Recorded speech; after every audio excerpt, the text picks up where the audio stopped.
Bismillahirrahmanirrahim.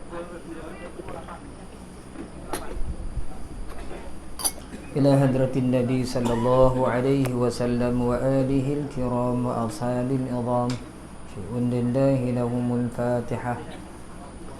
أعوذ بالله من الشيطان الرجيم. بسم الله الرحمن الرحيم. الحمد لله رب العالمين الرحمن الرحيم مالك يوم الدين إياك نعبد وإياك نستعين اهدنا الصراط المستقيم صراط الذين أنعمت عليهم غير المغضوب عليهم ولا الضالين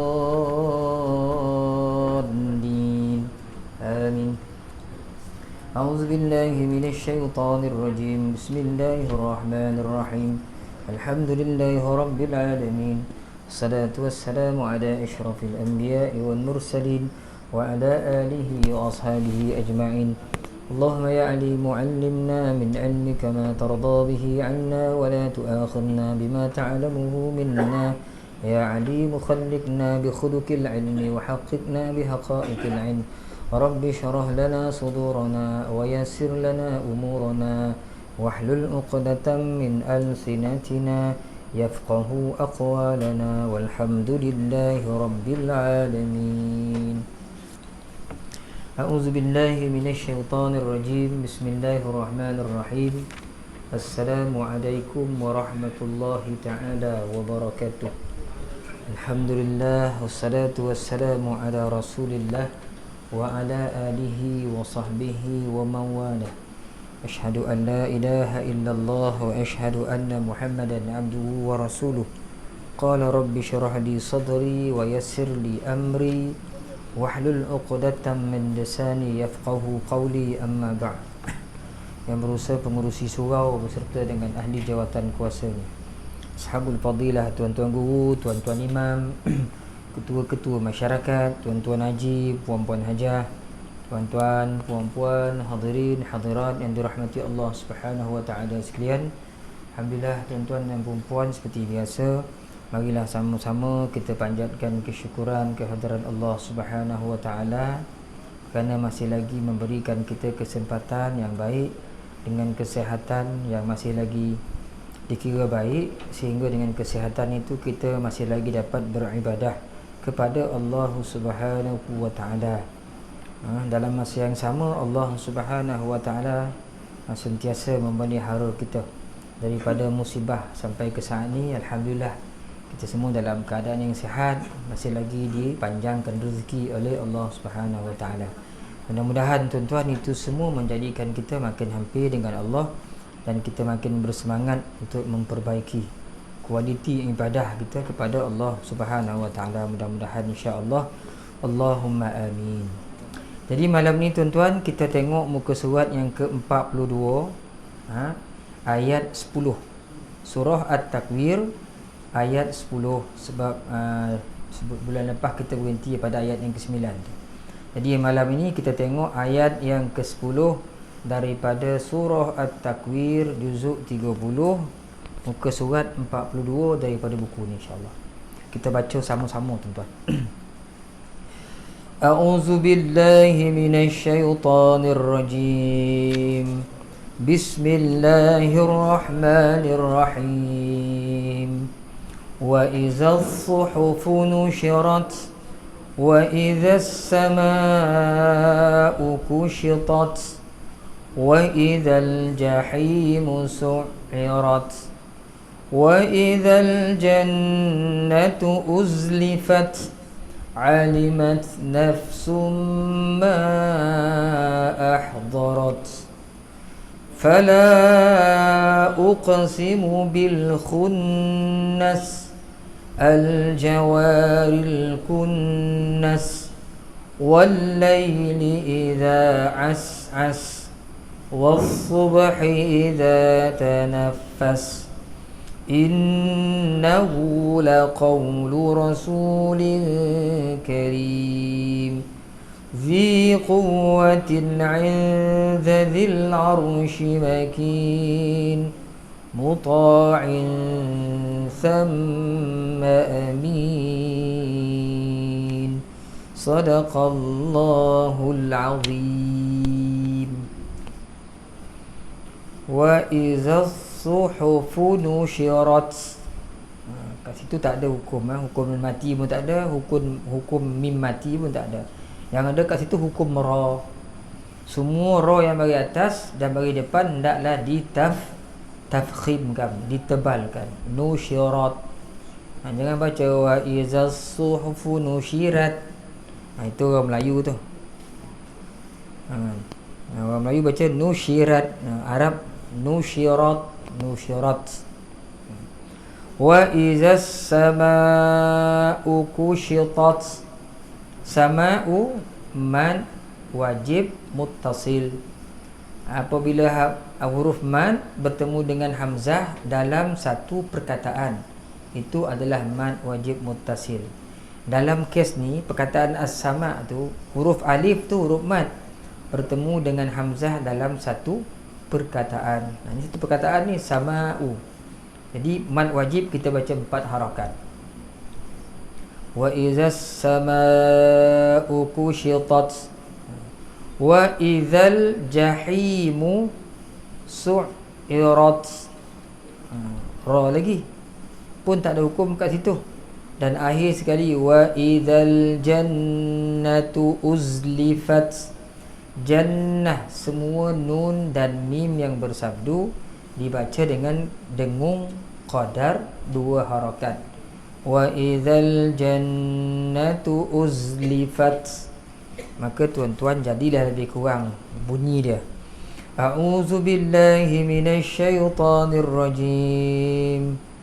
Wa izas suhufu nushirat. Wa izas sama'u kushitat. Wa idzal jahimu su'irat. Wa idzal jannatu uzlifat. Jita ni bila kita mati dia bunyi hamas. Nushirat, kushitat. Ini sikit. Jangan dia mati nushirat, kushitat. Itu hilang dah hamas. Kalau hilang tu maknanya berdosa ke Ustaz? Dia tidak menyempurnakan hak huruf tu. Tak menyempurnakan hak huruf. Memang kalau tak sebut hamas tu nushirat, orang tahu itu bunyi ta. Tapi ta tu tak sempurna. Kalau nak boleh buat perumpamaan, orang nampak orang betul orang tapi tak ada kuku tangan, kuku kaki pun tak ada. Lurus je kuku kan. Jadi pelik nampak orang tu. Tangan dia ada tapi kuku tak ada. Orang tu apa ni kan? Macam orang tapi pelik sikit. Macam tu lah tak ada hamas dia. Agak lebih kurang yang tu lah. Sebab hamas dia sikit. Dia hukum tak berapa kuat. Hamas ni kan. Tapi kena bunyikan untuk kesempurnaan. Kalau tak bunyi pun salah ke? Memanglah satu kesalahan. Sebab tidak mentajwidkan Al-Quran kan. Sedangkan baca Quran dengan tajwid tu adalah satu perkara yang hatmun lazim, kata Imam Jazari. Satu perkara yang wajib. Man lam yujawwidil Quran asim, kata Imam Jazari. Siapa yang tidak mentajwid, yang membaguskan bacaan dia asim, dosa dia. Jadi kita usaha sepanjang masa sampailah orang sekolah tak tahu bacaan kita lah. Okey dah tu. Tapi pasti kawan sekolah tu pun tahu tajwid. Kalau dia tak tahu, dia tak tahu orang berkiamat tak tahu kita dah. Duduk dengan kawan dia tahu, tak waktu tu share. Selalu baca dengan kawan tu sampai dia tak ada bising lah bila kita baca. Tu okey lah tu. Okey tuan-tuan, ni kita tengok itu dari sudut ilmu tajwid. Mari kita tengok dari sudut ilmu tafsir dia. Wa izas suhufu nushirat. Dan apabila catatan-catatan amal perbuatan manusia dibentangkan. Wa izas sama'u kushitat. Dan apabila langit dikupas, yakni dilenyapkan. Wa izal jahimu su'irat. Dan apabila neraka jahim dinyalakan. Wa izal jannatu uzlifat. Dan apabila syurga didekatkan. Alimat nafsum ma ahdarat. Maka tiap-tiap jiwa akan mengetahui apa yang telah dikerjakannya. Jadi perkataan wa iza dan bila dia nak jawapan. Jawapan ni apa? alimat nafsun. Maknanya bila berlaku benda ni, ketika itu dah berlaku semua, alimat nafsum ma ahdarat. Maka setiap orang akan tahu apa yang dia telah buat masa dia hidup di dunia ni. Baik tuan-tuan, kita tengok apa yang dicatatkan oleh Ustaz Ahmad Sun Haji sebelum kita melihat apa yang dicatatkan pula oleh Al-Imam Al-Qurtubi rahmatullah alaih dalam kitab Al-Jami' li Ahkamil Quran. Kata Ustaz Ahmad Sun Haji di sini, tuan-tuan tengok muka surat 43.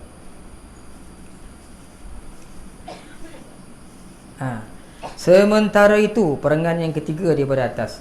Sementara itu di muka pengadilan, orang-orang yang dibicarakan pada hari kiamat akan diperkirakan amalannya, kemudian dibentangkan buku catatan amalannya. Itu maksud suhufun nusyirat. Pada waktu itu langit pun dikupas seperti mengupas kulit dari seekor domba.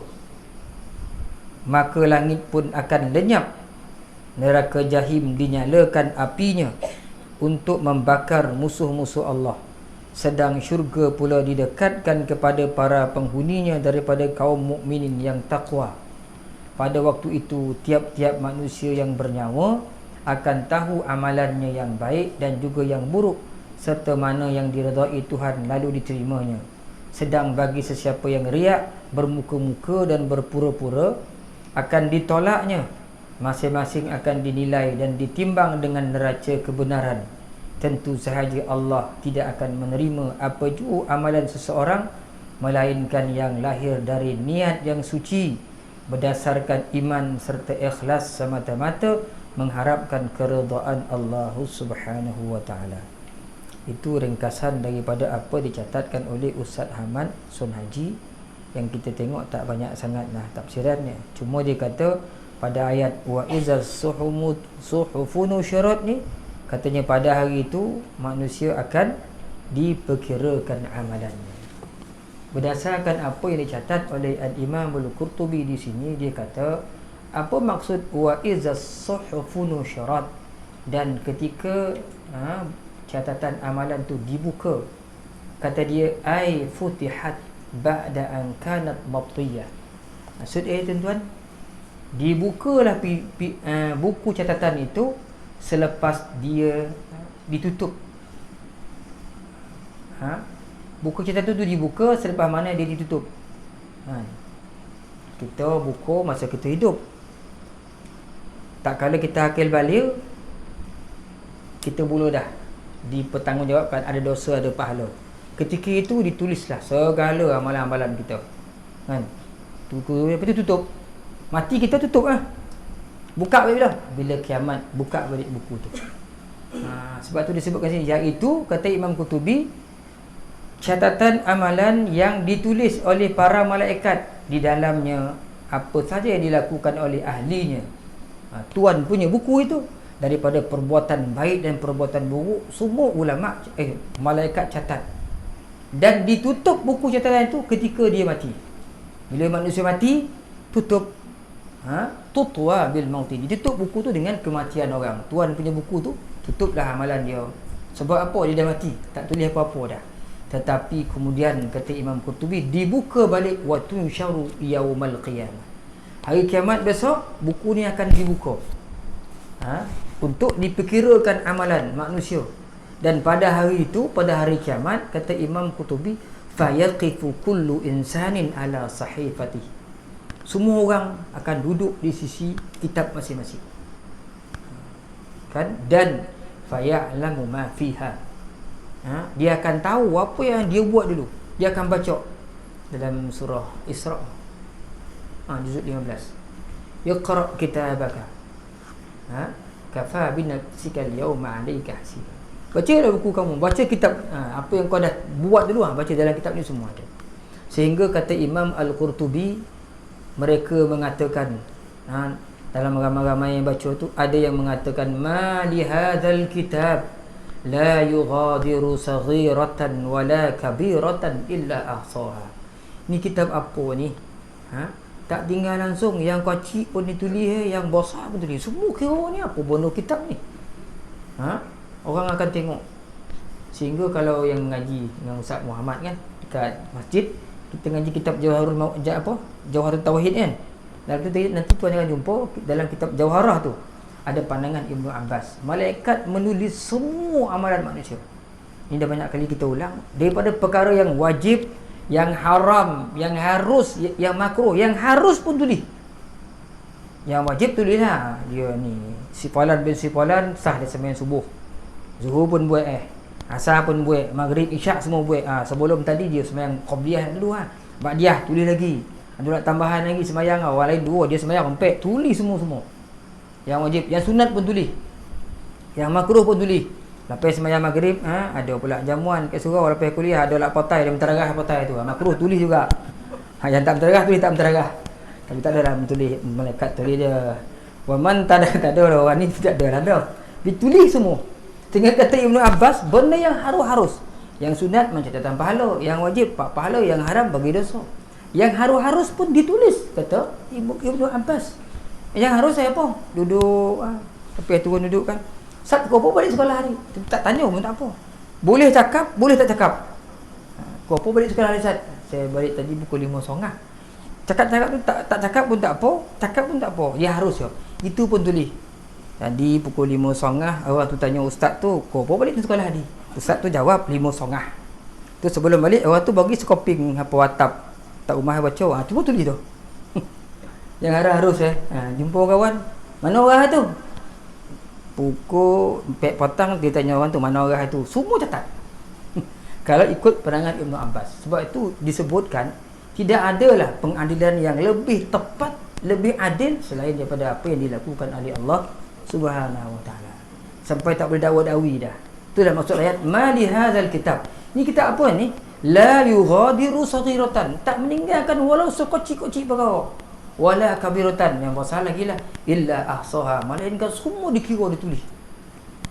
Masing-masing tengok.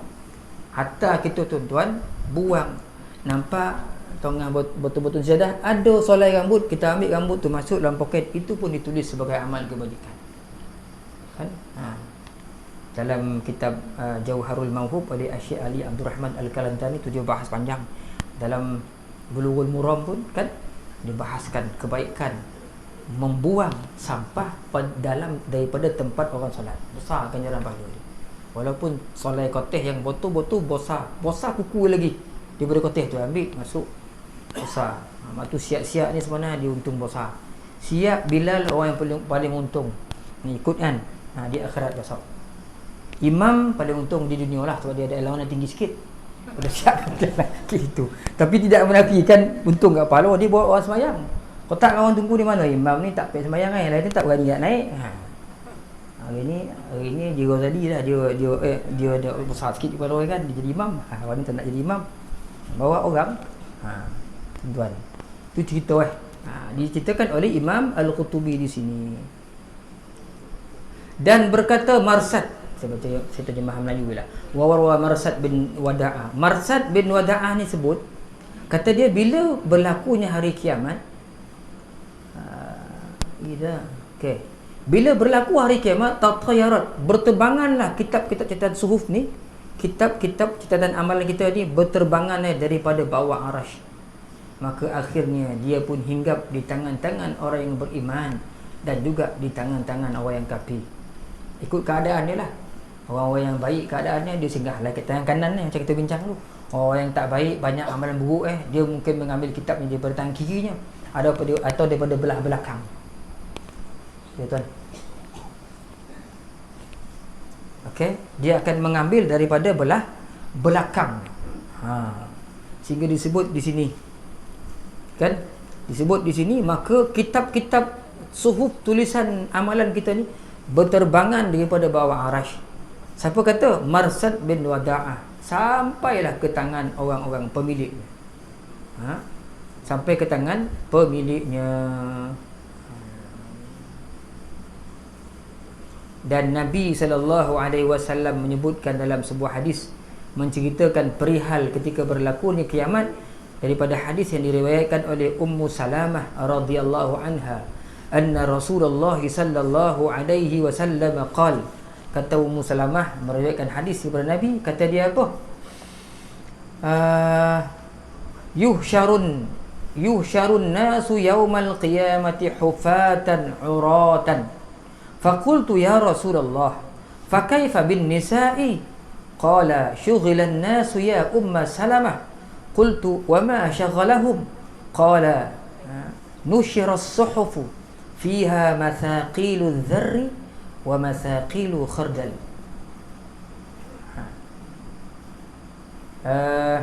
Hadis daripada Ummu Salamah daripada radhiyallahu anha bahawasanya Nabi sallallahu alaihi wasallam telah bersabda. Nabi sebut apa tuan-tuan? Pada hari akhirat yuhsyarun nasu yaumal qiyamah, dihimpunkan manusia ni dalam keadaan hufatan uratan, berkaki ayam dan bertelanjang. Hufah ni tak ada tripah, tak ada gasut. Urah ni tak ada pakaian. Kaki ayam telanjang. Maka ditanya oleh Ummu Salamah, faqultu, aku tanya Nabi, ya Rasulullah, fa kaifa bin nisa? Macam mana pula Rasulullah, wahai ada orang perempuan ni macam mana pula semua telanjang, tak ada baju, tak ada seluar, tak ada apa selipamu. Fa kaifa bin nisa? Bagaimana orang perempuan? Maksud Nabi tu, takkan macam tu ya Rasulullah, orang perempuan ada sama-sama kat akhirat tu macam mana pula? Semua telanjang macam mana nak cerita kita? Ummu Salamah tanya Rasulullah. Nabi pun sebut, syughilan nasu ya Umma Salamah. Janganlah kau bising-bising risau nak malu-malu wahai Ummu Salamah. Tak ada masa tu dah. Sebab hari tu manusia disibukkan sungguh-sungguh wahai Ummu Salamah. Nabi sebut syughil ni disibukkan. Jadi sehingga tak boleh fikir benda lain, dia sibuk oleh satu perkara. Maka Ummu Salamah tak faham lagi. Wa ma syaghalahum? Apa benda ya Rasulullah yang memasyghulkan, yang menyibukkan manusia sehingga manusia tak terfikir ni? Kan kita macam mana sibuk oleh kita, seluar kita pakai. Kau ajar dia anjing tu memang ketika tu nak menyelamatkan koting dia. Ketika tu nak menyelamatkan koting, kita lari-lari kita sebut seluar kita, sampai kita tarik seluar lagi. Itu dah sibuk betul lah tu anjing tu kau ajar tu. Ni kan kalau di kokah ada anjing apa ni botih ni kan hilang separuh daging botih ni. Jatuh seluar kita masa lagi tu, sampai tarik seluar kita lagi. Mana kok sibuk benda apa kau jadi anjing, ada masa lagi mikir, malu kan kau orang nampak. Tapi ke akhirat memang tak ada apa, tak malu.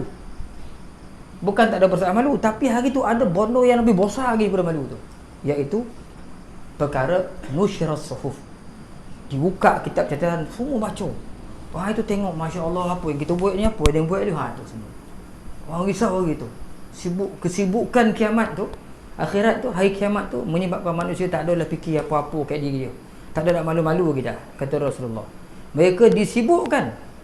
Apa benda yang menyibukkan mereka ya Rasulullah? Kata Rasulullah, nusyiras suhufu fiha mathaqilu dharri wa mathaqilu khardal.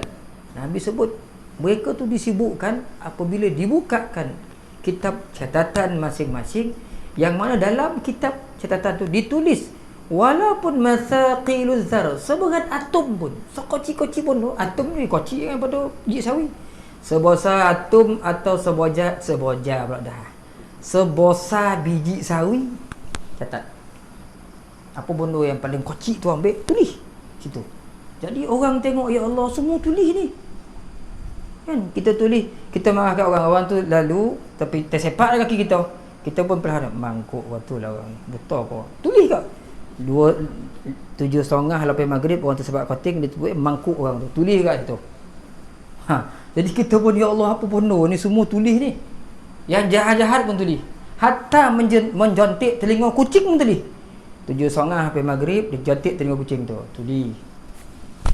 Apa benda tak ada yang ini tinggalkan oleh kita, sehingga sibuklah orang melihat.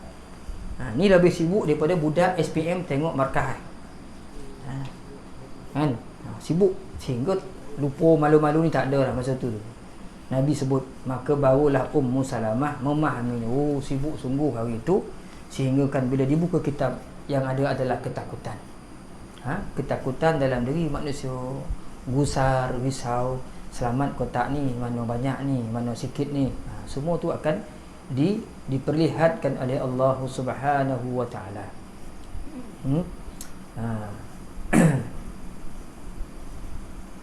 Dan berkata Imam Muqatil, apabila manusia itu meninggal dunia, maka ditutuplah kitab catatan amalannya. Tetapi apabila berlakunya kiamat, kitab itu dibuka semula. Itu maksud tadi, kitab tu terabang bila manusia ni dibangkitkan dari kubur, berterbanganlah kitab-kitab catatan amalan kita daripada bawah arash menuju ke tuan masing-masing. Ini berdasarkan apa yang dicatatkan oleh Al-Imamul Qurtubi rahmatullah alaihi kat sini tuan-tuan. Dan berkata pula Sayyidina Umar radhiyallahu anhu, kata dia, apabila dia membaca kitab itu, maka dia akan faham bahawa ilaika yusaqul amru ya ibn Adam.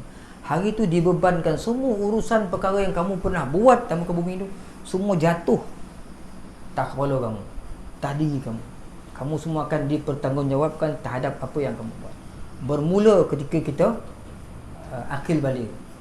Ulama-ulama tasawuf menyebutkan, saya lupa siapa nama ulama, sebelum kita akil balik, semua perbuatan anak-anak ni ditanggung oleh mak ayah. Jadi masa tu fatrah ni maksudnya tempoh didikan mak ayah sebelum budaknya akil balik. Mak ayah didik anak-anak masa tu. Sebelum dia masuk ke tempoh balik masa tu, ketika tu dia dipertanggungjawabkan semua benda yang dia buat. Masa dia tak balik, semua mak ayah tanggung. Dia buat pahala, dia buat dosa semua. Kalau buat dosa, tu buat tanggung mak ayah tu. Masa tu masa kita didik anak-anak. Kan? Sebab itu kena hati-hati sebelum waktu anak dikakil balik, kita kena bantuan dia. Tak semayang suruh semayang, tak puasa suruh puasa, tak tutup aurat suruh tutup aurat. Sebab itu semua nanti kita tanggung. Anak kita perbaiki dia. Sebab tu bila anak-anak ni buat kebaikan, dia dapat kebaikan, kita pun dapat kebaikan kerana hasil didikan asuhan kita. Bila dia akil balik, itu terpulanglah pada dia semua. Dia buat jahat, dia akan dapat sahamnya. Dia buat baik, dia akan dapat saham kebaikan juga. Dengan tidak ditinggalkan oleh mak ayah ni, kok anak-anak tu buat kejahatan kerana abainya ayah mendidik anak-anak. Masalah tu kan, masalah lah. Sebab itu kita jumpa dalam yang mengaji kitab-kitab lama tu dulu, macam apa tu, lupa nama kitab tu. Kalau lama tak nyambut ada cerita kat situ, orang perempuan kan, saya pernah cakap dulu di surau Jamaliyah rasa seorang perempuan yang suaminya keluar kerja, suaminya dah beritahu pesan dekat isteri dia, sebab suaminya ada masalah dengan mak ayah, mak mentua lah. Kalau apa-apa hal dia, kau jangan pergi mak ayah kau.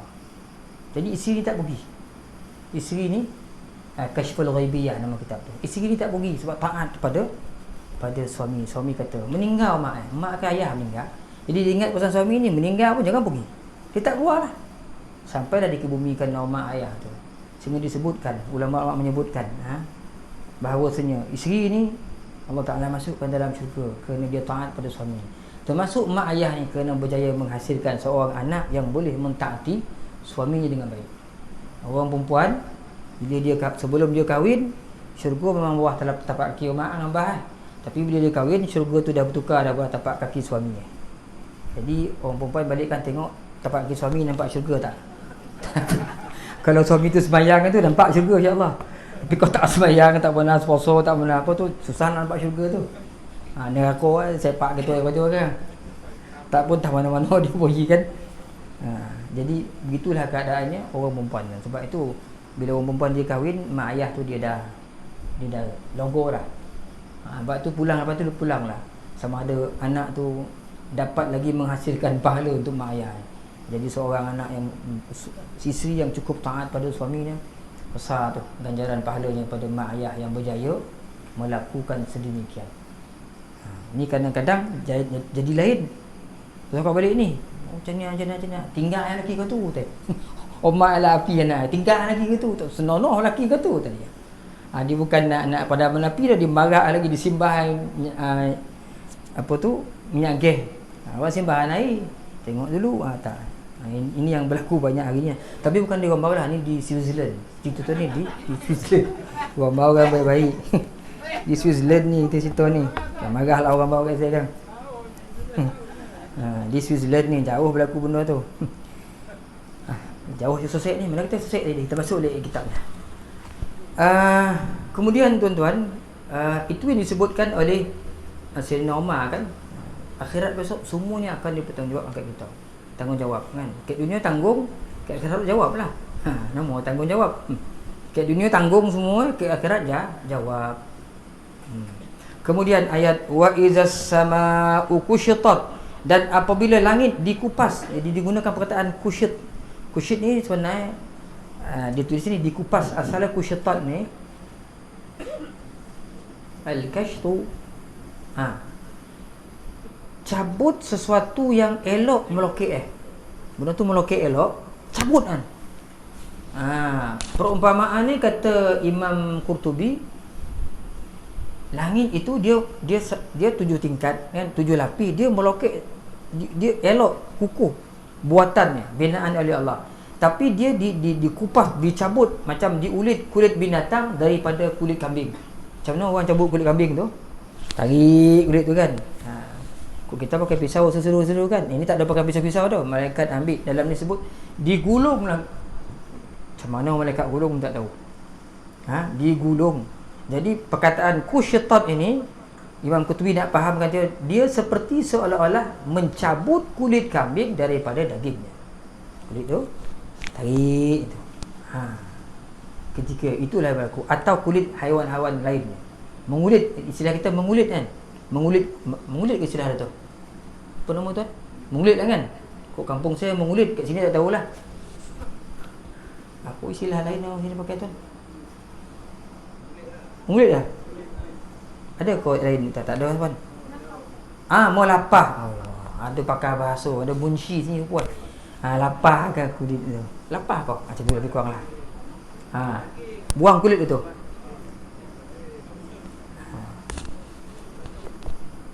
Jadi kushitat tu maksud kulit tu dicabut daripada daging.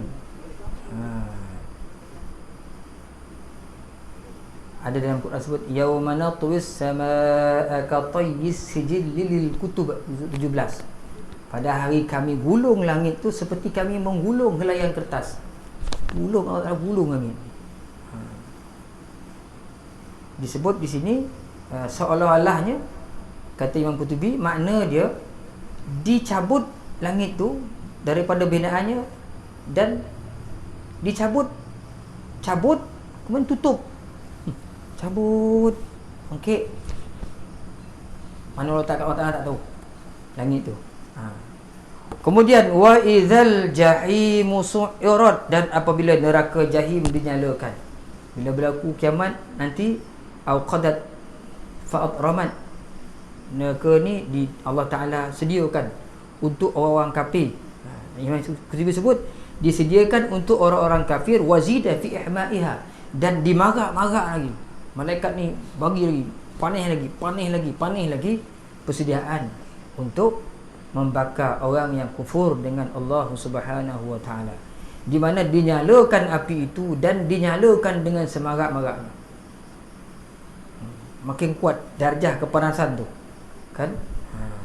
Dan disebutkan oleh Imam Qatadah rahmatullah alaih, kata dia api neraka Allah itu dinyalakan dengan kemarahan dan kerana dosa-dosa anak Adam. Kata Imam Qatadah, sa'araha ghadabullahi wa khataya bani Adam. Api neraka ni dia menyala dia kerana kemarahan Allah dan kerana dosa yang dilakukan oleh anak Adam. Allah Ta'ala marah dengan hamba-hamba yang tak mau taat pada dia. Kemarahan tu menyemarakkan lagi api, dan api neraka ni makin membakar, makin panas, makin bosarlah dia dan kerana kemarahannya terhadap dosa anak-anak Adam yang anak lakukan kerana bermaksiat pada Allah. Jadi api tu makin marak. Kata Imam At-Tirmizi dalam satu hadis, oleh kerana hadis kita baca, wa fi Tirmizi atau wa fi Tirmizi an Abi Hurairah anin Nabi sallallahu alaihi wasallam qala aw qada 'ala an-nari alf sanatin hatta ihmarat thumma awqada 'alayha alf sanatin hatta abyadat thumma awqada 'alayha alf sanatin hatta iswaddat fahiya sauda'un muzlimatun.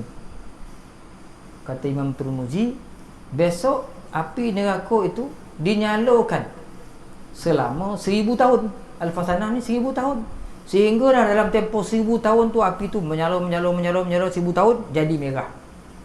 Ihmarat. Kemudian nyala lagi 1000 tahun tu, bagi lagi 1000 tahun lagi menyala sampai daripada merah, api tu panas terlampau panas pun nak bertukar jadi putih api tu. Abyadat. Lepas tu tambah lagi 1000 tahun, mana 3000 tahun api nyala.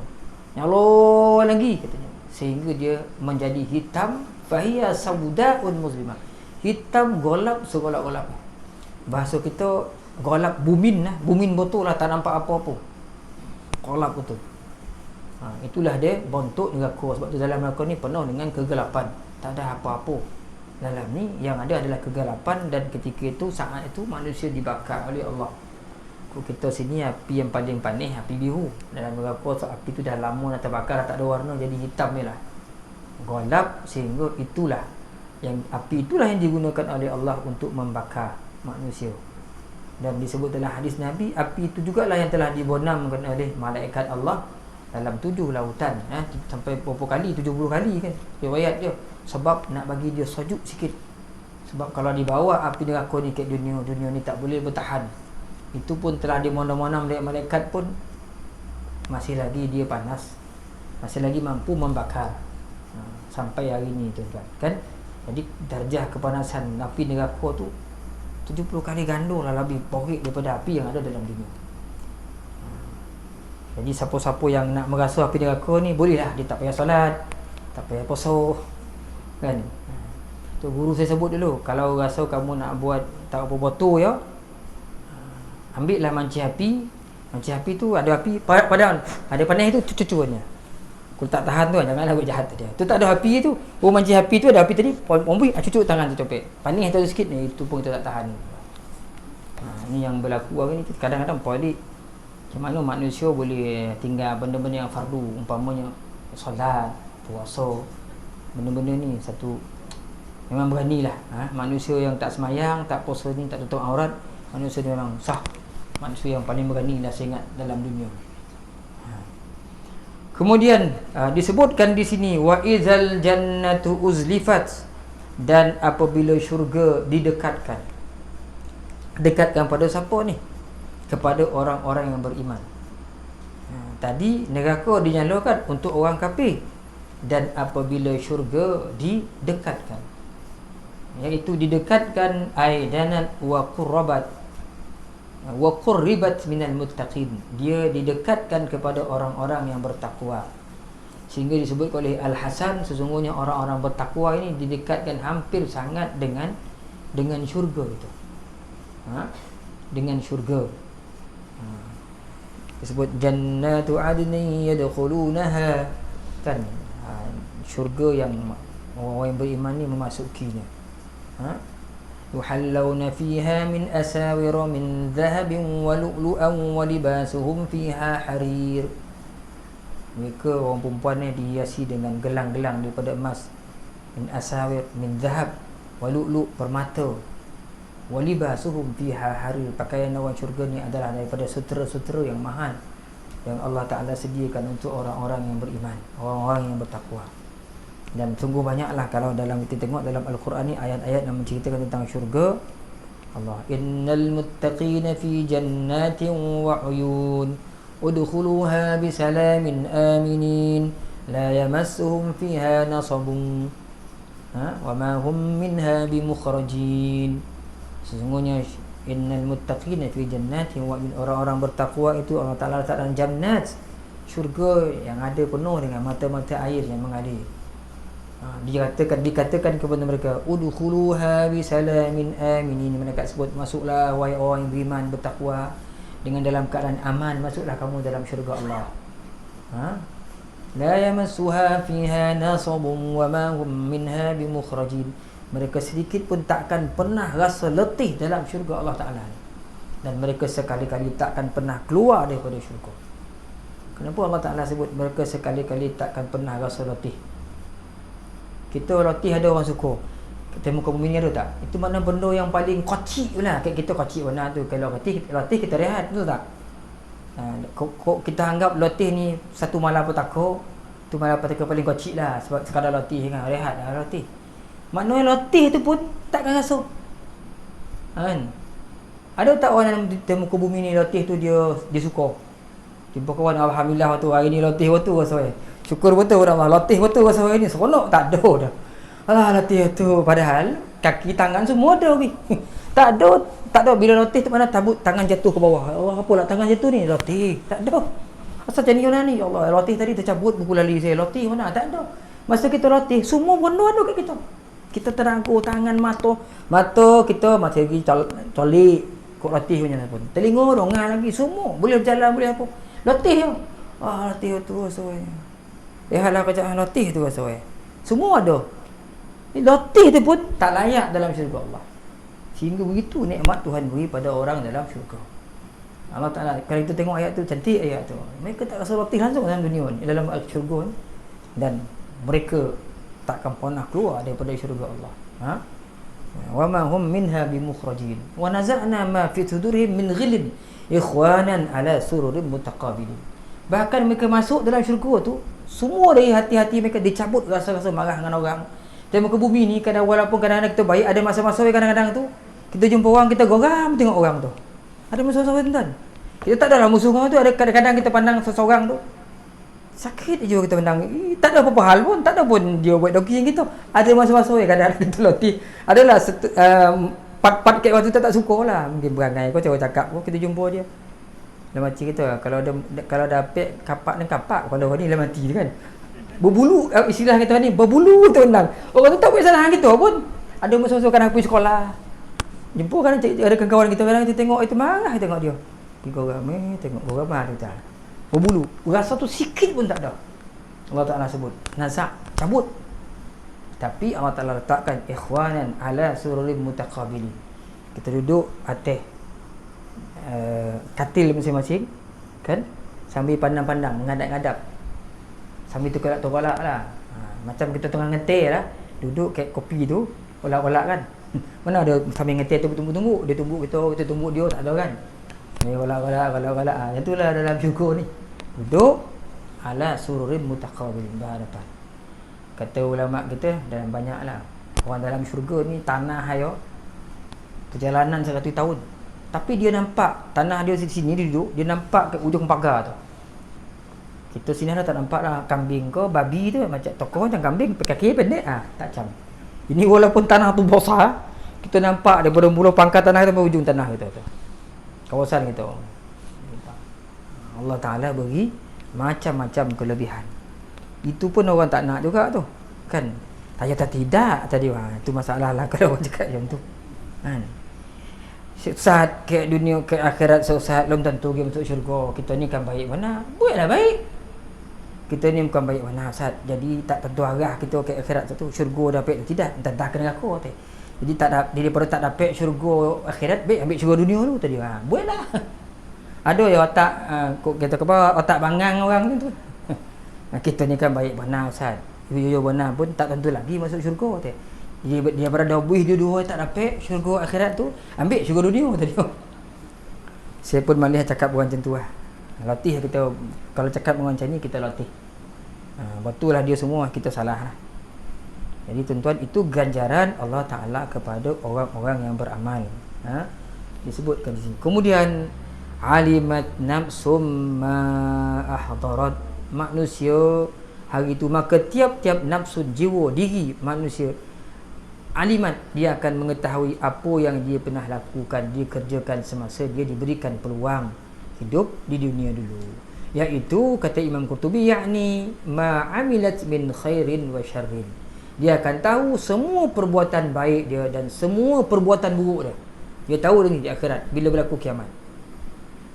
Inilah jawabun idza syamsu kuwirat, ayat idza syamsu kuwirat wa iza apabila bila tak ada jawab lagi.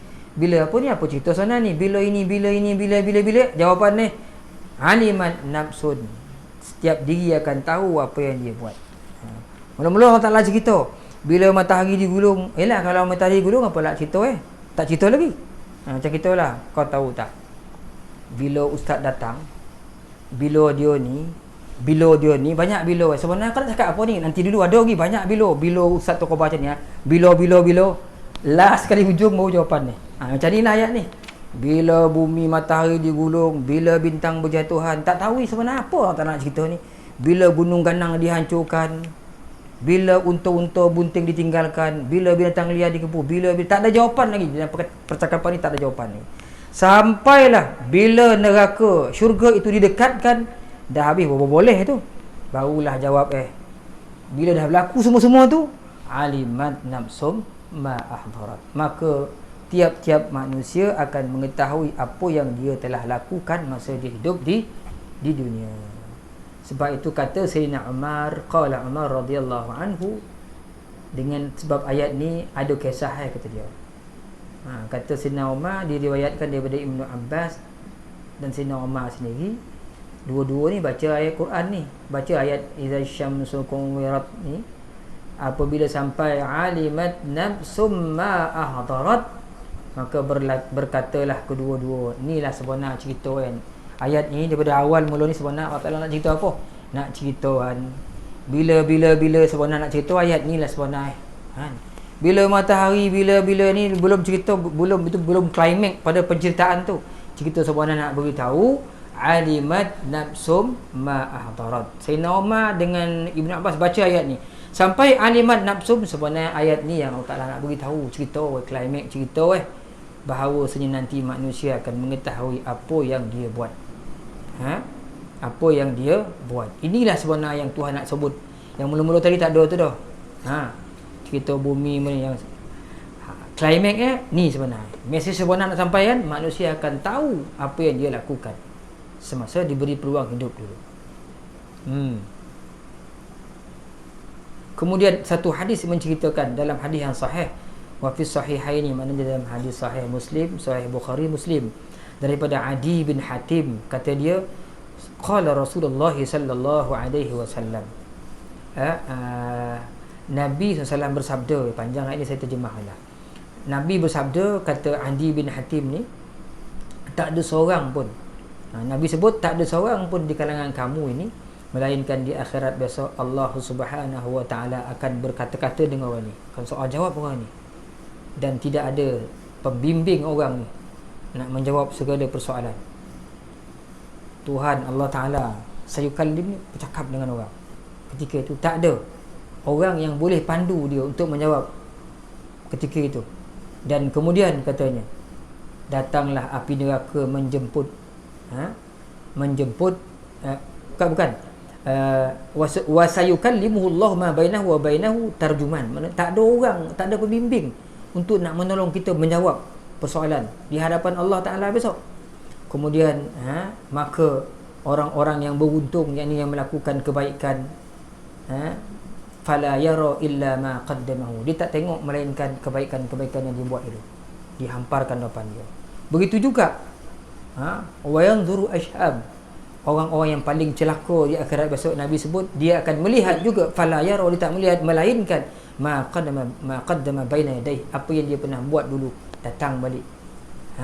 Segala perbuatan buruknya akan diperlihatkan di hadapannya.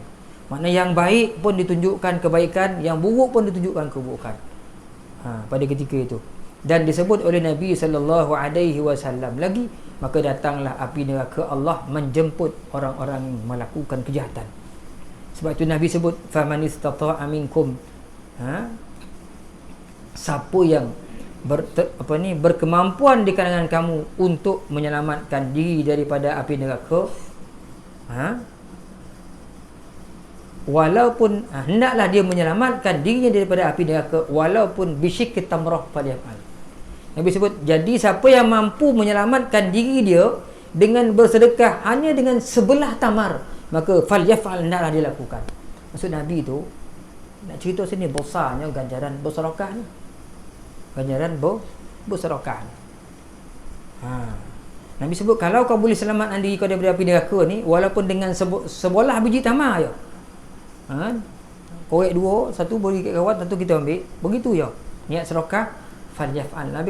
Nabi sebut lakukan, hendaklah kamu buat. Nak cerita besarnya ganjaran orang-orang yang bersedekah ni, kerana sedekah itu menyelamatkan manusia daripada api neraka Allah subhanahu wa ta'ala. Saya ingat tuan-tuan cukuplah sekadar tu malam ni. Dah podih tu kak saya dah. Satu lagi ni dah habis cerita ni dah belakang ni cerita lain pula. Jadi tergantung nak cerita tu kan sekorek. Saya ingat cukuplah. Kita berhenti di sini dah 8.30. Jam tu betul tuan kan? Sebab saya bila semalam